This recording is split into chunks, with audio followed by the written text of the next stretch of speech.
Boa tarde a todos. Prazer estar aqui com vocês hoje. E hoje a gente vai falar sobre telemedicina, a tecnologia que a saúde do Brasil precisa. Quando a gente fala de precisa, quer dizer que alguém tem necessidade de usar a tecnologia para fazer o tratamento, né? Acho que o... Obrigada. Né? Bom. A gente sabe que a telemedicina em si, para quem não sabe, ela já existe antes da pandemia, mas antigamente era usada para teleinterconsulta, que é a consulta entre profissionais de saúde. Não era permitido para o paciente ter uma consulta online, que é uma consulta via videoconferência para tratar o paciente antes da pandemia, antes de 2020. Quando a pandemia veio a regulação da telemedicina, onde já é permitido para o paciente fazer a primeira consulta via videoconferência, claro, respeitando todas as resoluções de lei. Em 2022, teve regulamento onde ele regulou como que tem que ser feito a telemedicina via plataforma, tem que ter prontuário que registra informações do paciente, tem que ter autenticação, onde o paciente entra, fala quem ele é, o médico quem ele é, e depois, em 2022, estabeleceu todas as diretrizes para quem que usar a telemedicina. Falar assim, mas podemos usar WhatsApp, Meeting e tudo para telemedicina? Não, só de forma urgencial. Porque a gente fala assim, quando tem risco de vida, você pode usar tudo, não tem limite. Mas para você ter dados do paciente de forma segura, autenticada, integrada, a jornada do paciente tem que usar uma plataforma segura, né? E o impacto que deu isso, uma segurança jurídica. O que é a segurança jurídica? Você ter o profissional certo para dar a consulta, que tem um CRM, esse CRM está na plataforma, o paciente, a autenticação, todas as informações dele dentro. Então, isso proporciona uma segurança jurídica, tanto para a instituição de saúde, tanto para o paciente, tanto para o médico, né? E aí estimula o investimento, a expansão dos serviços de telemedicina. Isso quando que a instituição de saúde sabe que tem uma segurança jurídica, que a gente sabe que no Brasil a parte jurídica é muito forte, isso faz com que a instituição de saúde investa em telemedicina. A gente sabe, atualmente, a maioria dos planos de saúde usa a telemedicina para atender os pacientes.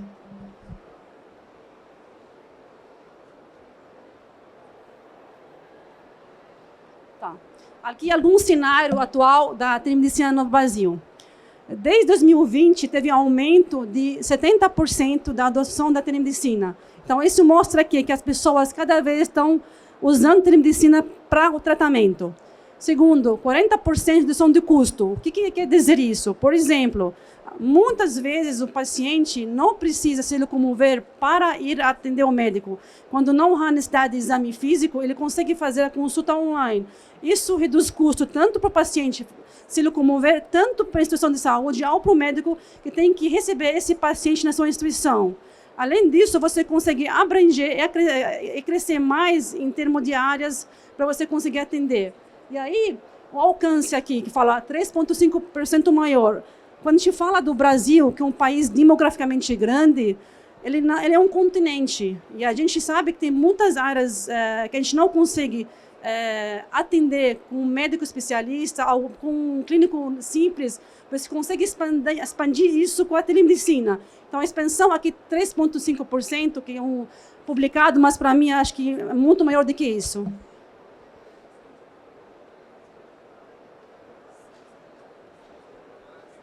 Tá. Qual o desafio de distância que nós temos, né? Os profissionais de saúde no Brasil estão concentrados na região do sul-sudeste. Quase 65%, né, dos profissionais estão naquela região. O que a gente faz com regiões assim distantes do sul-sudeste no Brasil, se a gente não tem uma tecnologia de ponta segura para a gente conseguir levar essa saúde para o paciente, né? E isso aqui ele faz com que o profissional que mora numa região, ele consegue, via telemedicina, dar assistência para paciente ou para outro profissional também numa outra região. Por exemplo, um neurologista, né?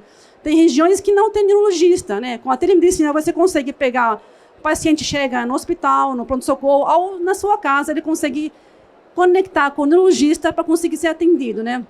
Acesso limitado, né?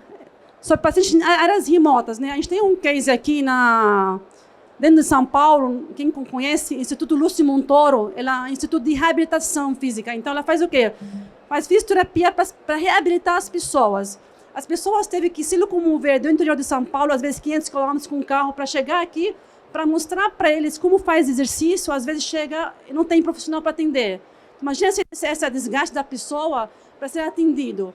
E por incrível que pareça, que o nível de satisfação dos pacientes que usam a plataforma, nesses 4 anos, o maior foi nessa instituição, Lúcio Montoro, para reabilitação. Porque você fala assim, mas aí, como é que vai funcionar reabilitação física, fisioterapia online? É fácil, você explicar o exercício, ele emite, ele faz.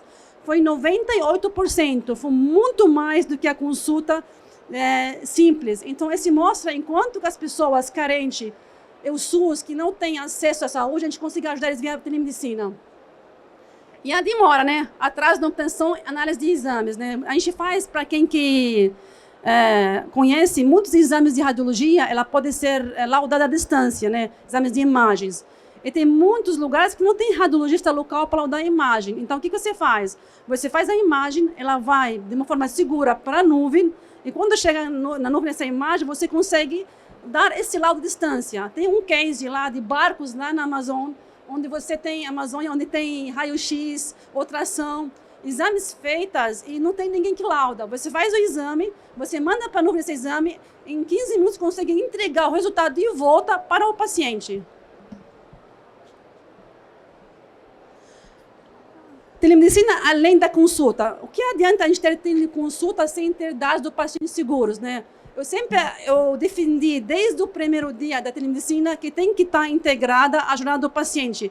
Não adianta vender teleconsulta sem ter dados do paciente integrada e segura. Por exemplo, aquele paciente que vem atender no hospital, se você faz consulta, não sabe qual a jornada dele, o que ele tem de dados antes, como você vai dar consulta?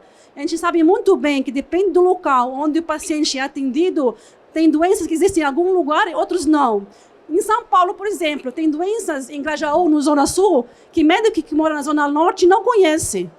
Então, se ele não sabe o que tem naquela região de doença, o que tem de protocolos, tudo, você não vai conseguir fazer isso. E usando AI ainda, AI tem que ser alimentada, treinada, normalmente depende da geolocalização das doenças, para você conseguir agregar mais no prontuário do paciente para ser atendido, né? Segunda opinião, o paciente, para conseguir ter segunda opinião, isso é muito importante. Quando você está num médico que você tem uma consulta, você será atendido, você quer uma outra opinião de mais especialista, acontece muito isso na área de oncologia. Então, com isso, o paciente tem essa opção de procurar a segunda opinião para ver se ela bate com o que ele já viu. Quem que nós ainda não foi pedir segunda opinião? Geralmente a gente vai para o Google, né, para a gente perguntar o que tem, né? Isso a ChatGPT, né? Mas isso é possível. Você está em qualquer lugar do Brasil, entra numa situação de saúde e fala, eu quero segunda opinião. Tá. Esse gráfico é muito importante. Ele foi publicado faz uns 6 anos, né, mostrando como é que vai ser a migração do cuidado. A gente sabe que há 10 anos atrás, a migração do cuidado ele ia do hospital para o ambulatório. Por exemplo, tinha só hospital antes. Ninguém cuidava da APS, Atenção Primária à Saúde. Pessoa doente, gripe, febre, corre para o hospital para ser atendido. Mas começaram a perceber que não precisa todo mundo estar no hospital. Então, o que acontece?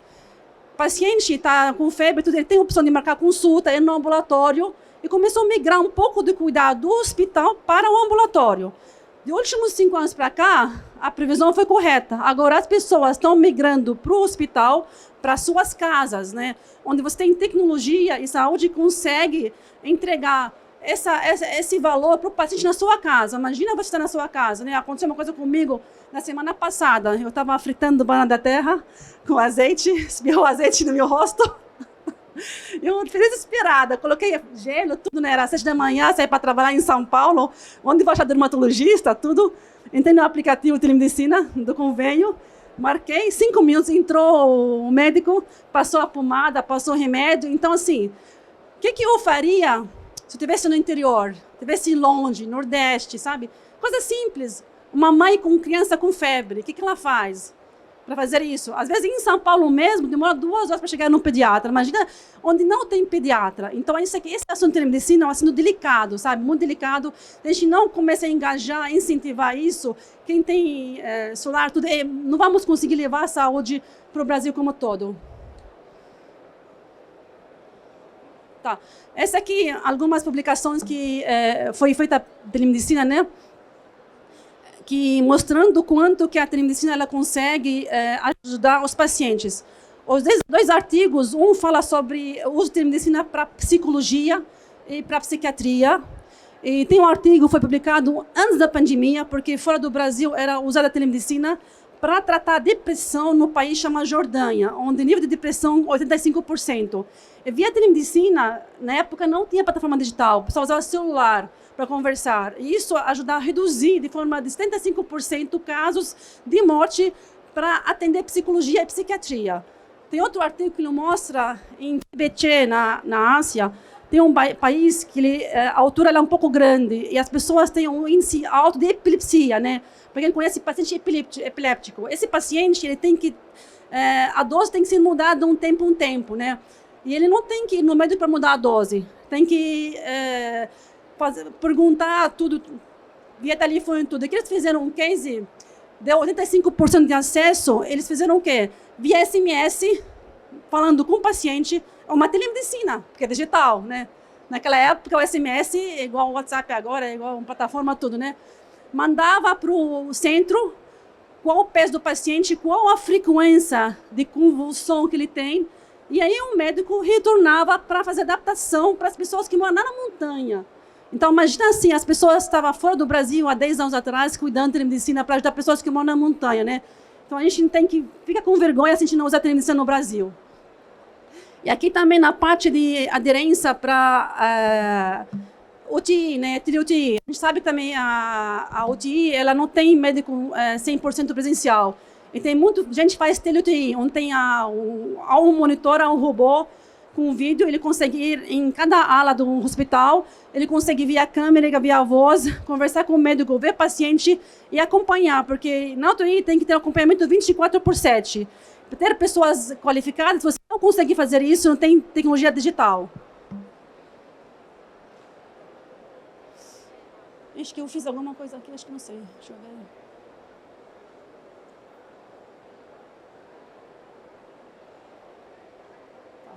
Tá.